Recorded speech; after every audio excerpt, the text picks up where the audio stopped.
to be strong and firm, you need a firm foundation. The firm foundation that usually that men do when they build a building is they dig deep. The more you want to go up, the more you need to go down deep. And after that, you need to bring a concrete foundation, and down there, if there would be a rock, that was better. Then there is a marsh or the clay or the soft, mud down there. Now, when you have a firm foundation, then you go up and you are not worried for what? You are not worried for the rain, for the storm, not for the rain, not for the storm, and not for the flood. Let them come. You see, the problem is today we are afraid for temptation. People are afraid of temptation because our foundations are not strong. If your foundations are strong, you welcome them. Come, try me, test me. If a builder build a house, and if he's sure his foundation is too good, he'll say, keep testing it. I give you guarantee nothing would happen. Okay, I believe that if you give a guarantee of what you have. I heard about a man who was selling mirrors. He sells his mirrors and he wanted to give guarantee. He said this mirror is very strong. You throw from 100 floor, it won't break till 99. You can throw it from 100 floor, it won't break till the 99th. That's what his guarantee is. After 100, he's not sure about. But this is not that kind of a guarantee. This is a very strong guarantee that is saying, you know, try me. I am unshaken. Hallelujah.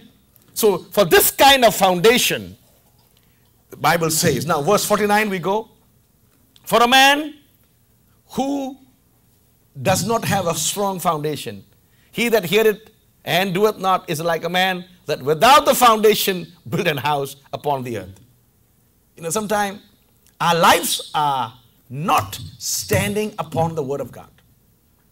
The solid rock is the Word of God. And our lives are not standing firm upon the Word of God. And we try to build our life somewhere where there is no foundation.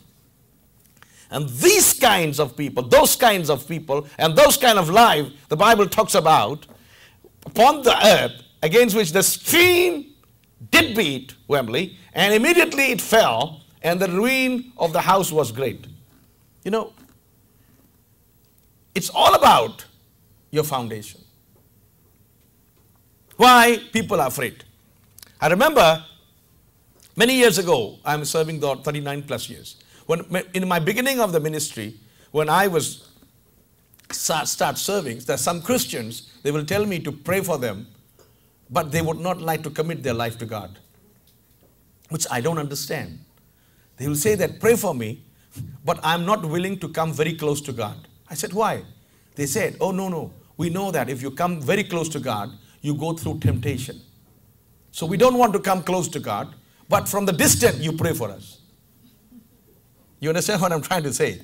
They don't want to come closer to God because they think if you come closer to God, you will be tested. You will have to go through temptation. So they don't want to go through. So they say, pray for me, but don't ask me to come to the church. Pray for me. Don't ask me to pray with you. Pray for me and don't ask me to practice the Word of God. They thought that is a way they can get rid of temptation. How many of you are afraid of temptation? A lot of people. Yeah, a lot of people. Sure. Thank you to be honest. Thank you for the honest. There's nothing wrong to say what you believe. Here, I would like to tell you something very, very strong. Many years ago, I heard a story about a black slave working for a Dutchman in South Africa. The master is the owner of the slave. He is the what should I say? He is a hunter. And his slave, the one who works for him, I'm talking about 100 plus years ago, and his slave was a believer, he's Christian, he's a black man. Now both of them, they go together, but always some problem comes to the believer, and the master is an atheist, he don't believe in God. And the servant, he's a believer. So always the believer go through problems. He will fall down, or when he build the tent, he will with the hammer will hit his thumb, or some kind of problem always he go through. So the atheist master used to laugh at him and mock at him and said, hey, you believe in God and you have no problem. I don't believe in God and I have no problem.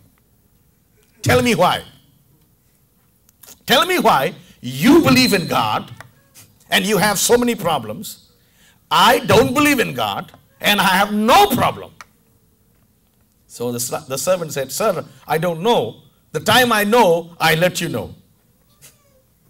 One day, they both went out for hunting. Now, the hunter is hunting the wild ducks. He was shooting the wild ducks. Ducks were flying. He shot them, and those ducks fall. And the servant runs after and picks them up. The master, the Dutchman, shouted from the back, and he said, hey, don't go after the dead ones. We'll pick them later. Go after the wounded ones. He shouted. He said, go after the wounded one. They may escape. But don't go after the dead one. We will pick them later. As he shouted, the servant also shouted and said, yes, sir, I got the answer. You are the dead one, and I am the wounded one. Did you get me?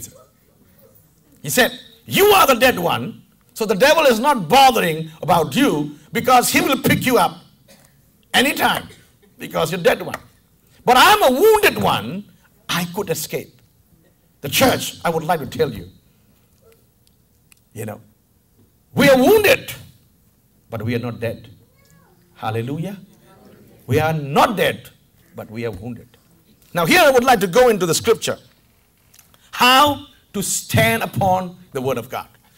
Now, it's so easy to understand. The Bible tells us, okay. So, the first story I would like to go with you is about Abraham. How many of you know Abraham? Your neighbor? No, sorry. Now, we see about Abraham. Abraham has promise of God. I don't know how many of you have the witness that God promised you to do something in your life through prophecy or through servants of God or through the word of God, that you have understood that God has a plan for your life. Abraham was told by God. Abraham made a covenant with God, and God said, I will bless you. Abraham doesn't agree with God. When God said, I'll bless you, he said, why should you bless me, Lord? I have no child. Who will get my blessing? When I have no child, you said you will bless me, and I have no child. So where would my blessing go after me? I'm quite old now. I will die, and who will get it? So God said, no. I'm going to give you a son also. So Abraham can't figure out with his human brain. You know why? His age is against him. His health was against him. His age is 100 years old, the Bible says. Romans chapter 4, verses 19 to 20. We see his age was against him. It says that Abraham was 100 years old, and his body was like a dead man. And his wife was 90 years old, and her womb was dead. Now, how many of you here are 90 years old? No one. In a 90 years old, how a woman would look like? Beautiful. How? With full of wrinkles? Must bend down a little bit? Lose all the teeth? No teeth? and next you have a word from God, you are going to be a mother. You are going to be pregnant and deliver a child. How many of you would agree for that? We have no problem because Sarah was not our neighbor. If you have a neighbor, 90 years old woman, going to have a child delivery, what would you say? In India we say, इतनी उम्र में भी चैन नहीं है. You say, oh my goodness, look at this lady. Now, just think about it. When the message came to Abraham, he said, you're going to be father. He said, oh, really? Then next he thought about it. I have a servant born in my home, slave, Eliezer. He's a good man, very trustworthy, very faithful. I'll adopt him, sir. I'll adopt him. Make him my son. And with adoption, I can be blessed and I'll bless him. God said, not Eliezer. I'll give you from your own bosom. He can't understand. He told his wife.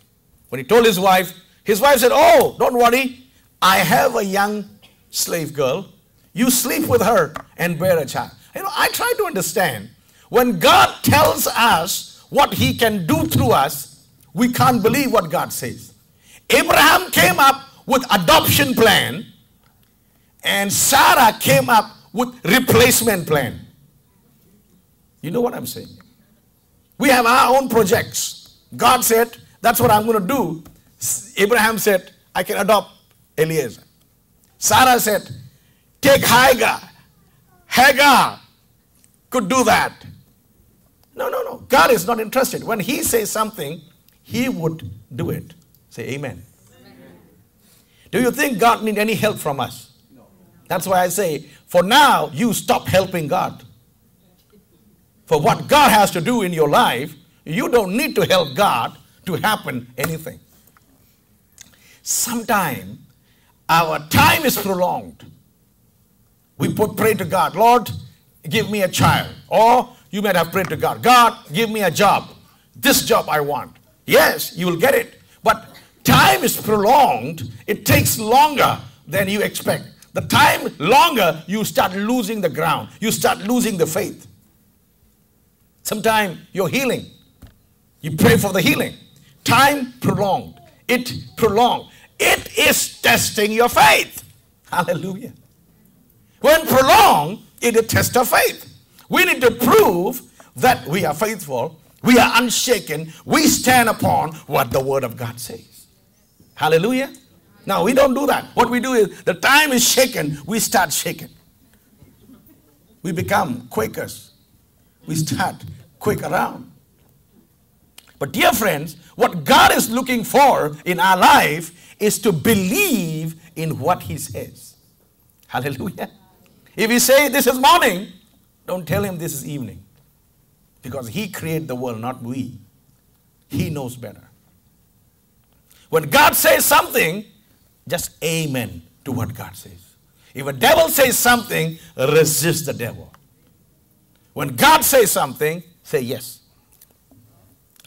I saw here, Abraham has to come against his understanding, against his plan, and submit to God. And Bible says, he did not consider. It means he don't focus on his problems. Whenever God promises us, two things always come before. This is what is my message. Till now, it was an introduction. If you know me, you know my message. I end the message 3 times. The 3rd time is the final time. Always before the people of God, 2 things comes. What are they? Number 1, the Word of God. Number 2 is the problem.